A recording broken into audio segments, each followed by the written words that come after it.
Então, o que a gente tem aqui? As penas impostas aos condenados da trama golpista, que foram elevadas e incluem aos militares a perda de patente. E muito se fala sobre o que as defesas ainda podem fazer. Para saber as próximas etapas desse processo, eu converso com o professor de Direito Constitucional da Universidade Federal Fluminense, Gustavo Sampaio. Professor, mais uma vez, muito obrigado pela sua presença no nosso CNN Prime Time. Claro, a gente começa falando dos embargos, os recursos que podem ser usados pelos advogados. A gente sabe, são dois tipos, aprendemos ao longo desta semana, embargo declaratório, embargo infringente. Eles precisam ser aprovados pelo relator, pode ter um apelo ao plenário do Supremo.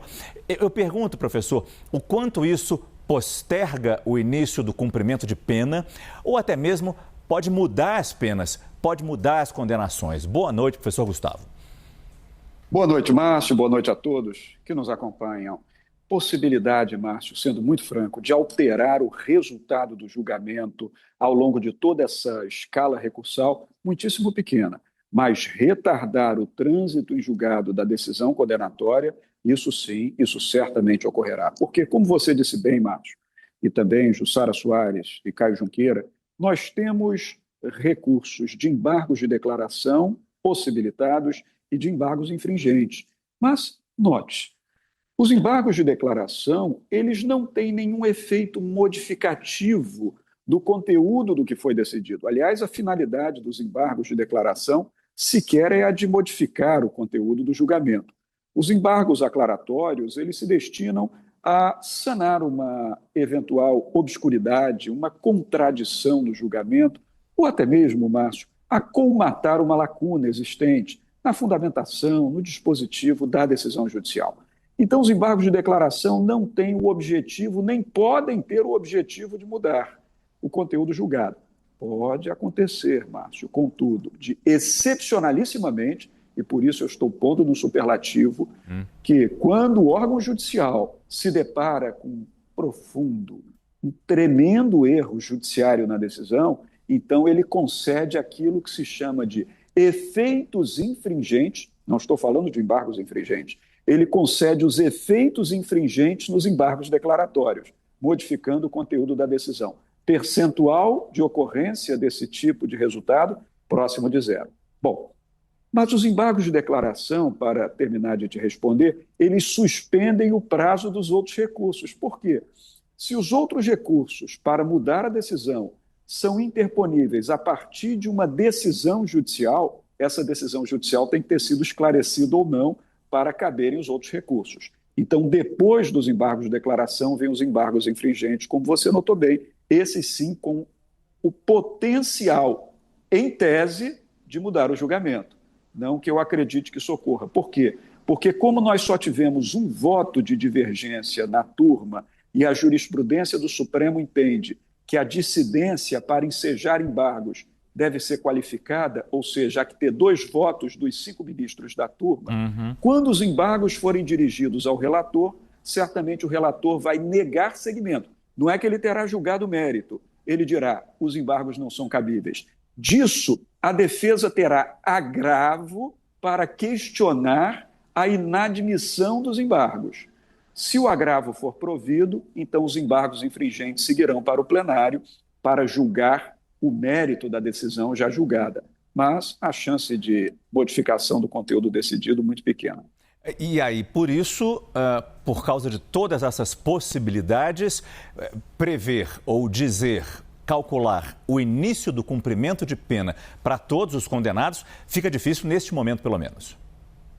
Fica difícil sim, Márcio, porque nós temos 8 pessoas condenadas, ainda que o tenente-coronel Mauro Cid tenha sido condenado para cumprir pena em regime aberto por conta da colaboração premiada feita, mas como essas manifestações recursais, de certo, não virão apenas do ex-presidente Jair Bolsonaro, mas também dos outros apenados, certamente tudo isso vai avolumar o trabalho dessas instâncias decisórias do Supremo Tribunal Federal. Cada caso terá que ser decidido, caso a caso, portanto, e isso vai retardar o calendário, retardando a expedição da certidão de trânsito em julgado da decisão, retardando o início da execução da pena.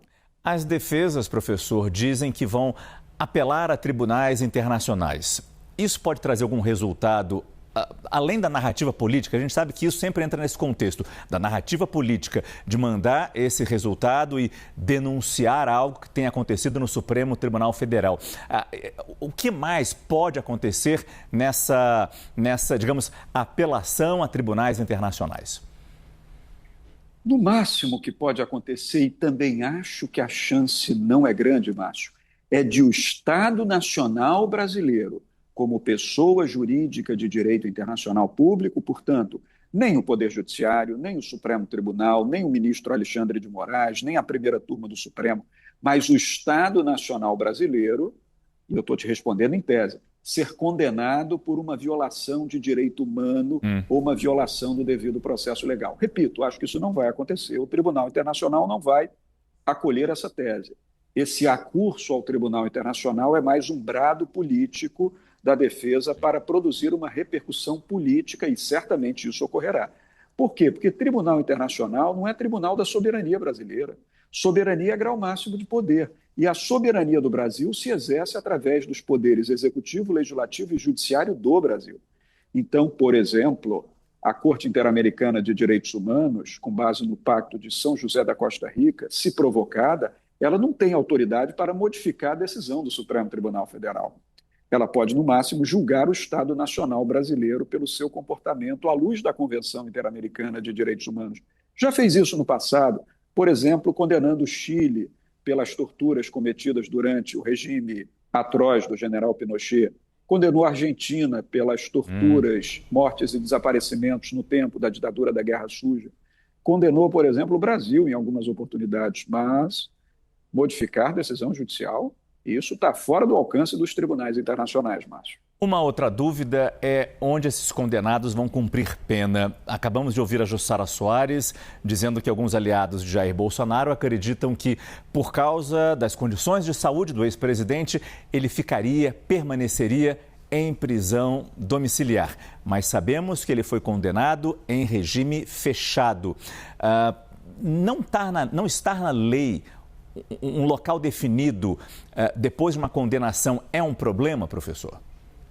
Existem possibilidades, Márcio. A rigor, quando vem a decisão transitada em julgada no processo penal, o estabelecimento padrão para cumprimento da pena é a penitenciária, que é a tradicional sede do sistema penitenciário para a custódia de presos que, naturalmente, foram condenados por decisão criminal condenatória do Poder Judiciário. Todavia, como nós temos aqui, caso especial, grandes autoridades, oficiais de alta patente, existem normas especiais dentro da legislação que dão a possibilidade de escapes ao cumprimento da pena numa penitenciária comum. Por exemplo, o presidente Bolsonaro, embora ele seja um militar reformado, é um militar.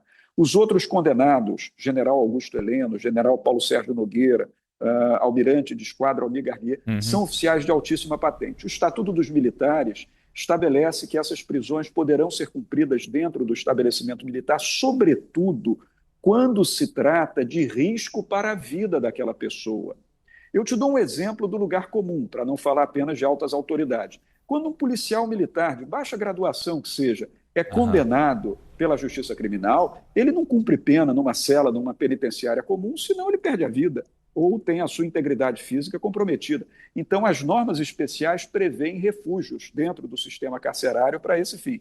Então, pode ser que o sistema de execução penal decida pelo cumprimento da pena dentro de um estabelecimento militar. Todavia, é preciso dizer, Márcio, para concluir, que os regimes de cumprimento de pena são apenas três: o regime fechado, o regime semiaberto e o regime aberto. Não existe o regime domiciliar como regime de cumprimento de pena. O regime domiciliar é uma possibilidade humanitária baseada no quê? No adoecimento, no comprometimento da saúde, e está certo, tem que ser assim mesmo, que faz com que a pessoa cumpra a pena no domicílio, na residência. Mas isso não escapa à natureza do regime fechado. Então, se Jair Bolsonaro inicia o cumprimento da pena no regime fechado, esse cumprimento de pena pode se dar na sua residência, se assim o tribunal entender que deve. E eu acho que o Supremo Tribunal fez um aceno muito nítido nisso, quando meses atrás, no caso Collor de Mello, determinou a prisão do presidente Collor, quando terminou de julgar os embargos infringentes, aliás, ali o caso era de embargos infringentes também, expediu, portanto, a ordem de recolhimento, ele foi levado à penitenciária e 2 dias depois, com base em provas apresentadas pela defesa do mau estado de saúde, foi cumprir a pena em casa. Me parece que o ex-presidente Bolsonaro, não sou médico, naturalmente, Márcio, mas ele parece ter um estado de saúde pior do que o do presidente Collor, bem pior. Tem se submetido a cirurgias, intervenções médicas frequentes, não anda bem. Eu acho natural que o Supremo Tribunal autorize o cumprimento da pena em regime domiciliar. Eu, inclusive, aposto no sentido de que isso vai acontecer, Márcio. Professor, usar um pouco da sua experiência aqui, numa última pergunta, por favor, de tanto acompanhar o dia a dia no Supremo Tribunal Federal e depois de julgamentos rumorosos que certamente o senhor acompanhou ou estudou, como o Mensalão, a Lava Jato, a gente sempre acha que o Brasil vai mudar, que lições vão ser tiradas. Deste julgamento, da trama golpista, o que nós devemos aprender, professor? Eu acho que muito diferente do que aconteceu na Ação Penal 470, que foi outro julgamento histórico conhecido como Mensalão, muito à distância do que aconteceu nos recursos decorrentes da Operação Lava Jato, eu acho que aqui, Márcio, nós temos a primeira vez na história, em 135 anos de república, em que civis e militares de alta patente são condenados por atentar contra o regime democrático. Não foi crime de corrupção, não foi crime de lavagem de dinheiro, não foi crime contra o sistema financeiro, não. Foi crime contra o Estado constitucional democrático de direito.